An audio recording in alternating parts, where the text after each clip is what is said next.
All right, Cancer, welcome to your weekly Sidereal astrology forecast. This is for the 26th of October through the 1st of November. My name is Athen, and this is for Sidereal astrology. So if you're new to this type of astrology, do check the description because your sign might be different.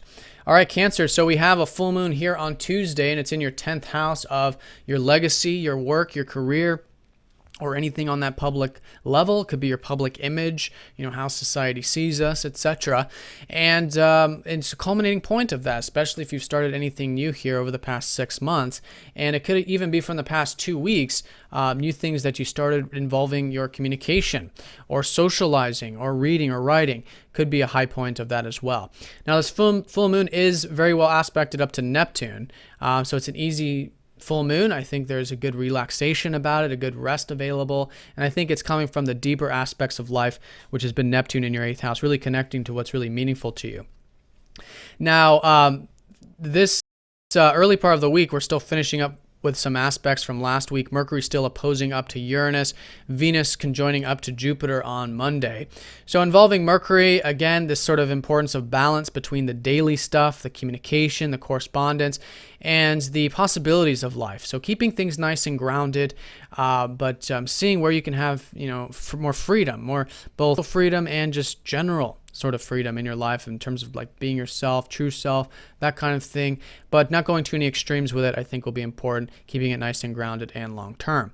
Now, Venus going over Jupiter, very nice for the home and family stuff and maybe with the group and friends stuff or community related things, since Venus rules the 11th and the 4th for you. And continued opportunity here with your values. Could be financial, depending on your personal chart. At least feeling optimistic and good about it, and using that positivity can really go a long ways coming into this week.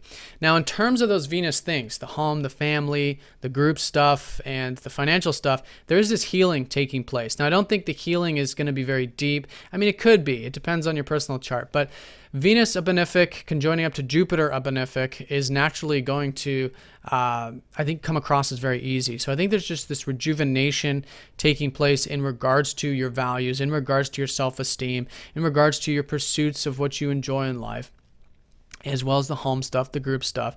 And through that, it's just feeling healed in the process. So being open to healing and really balancing the fact that, there's a very material time for you right now to be focusing on perhaps, getting a good nest egg or enjoying those simple pleasures, but, seeing what's really meaningful to you at the same time. And when you find that balance in terms of what you value is what's really meaningful to you, then you're finding the harmony between those two areas of the chart.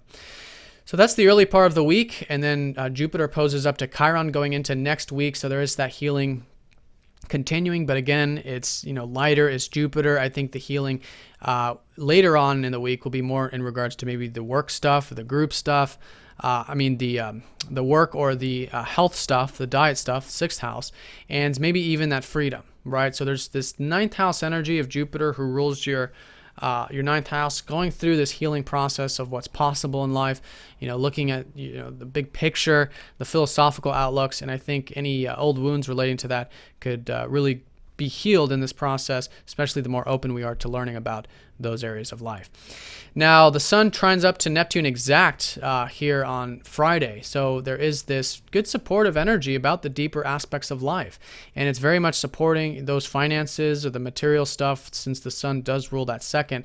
So there's a lot of support here, and your 3rd house of communication could be an easy flow of that, and socializing and things like that could be quite enjoyable. Maybe taking a break from it or whatever it might be from Neptune that is really supporting that kind of 3rd house, mental and communicative energy there. Now, Venus conjoins up to Mars on Sunday going into next week, and this conjunction is going to prompt both planets to go into Virgo. So there's already been a lot of this focus on your 3rd house, but now with Mars and Venus there shifting, there's enjoyment, there's motivation, there's drive. I think there's this shift going into next week where you're going to want to really motivate yourself and get really intent on maybe socializing or communicating or writing or that sort of thing, and all of that can be very enjoyable in the process as well, especially for the next couple months with these 2 planets here. All right, Cancer, so that's the high points. The culminating energy and the highest energy of the week will be on Tuesday, especially because the moon is your ruler and it's going to be at the top of the chart, so your energy levels could be quite good to a degree. I mean, there's things that, are lowering right now. There's a lot of these planets down here at the bottom of your chart.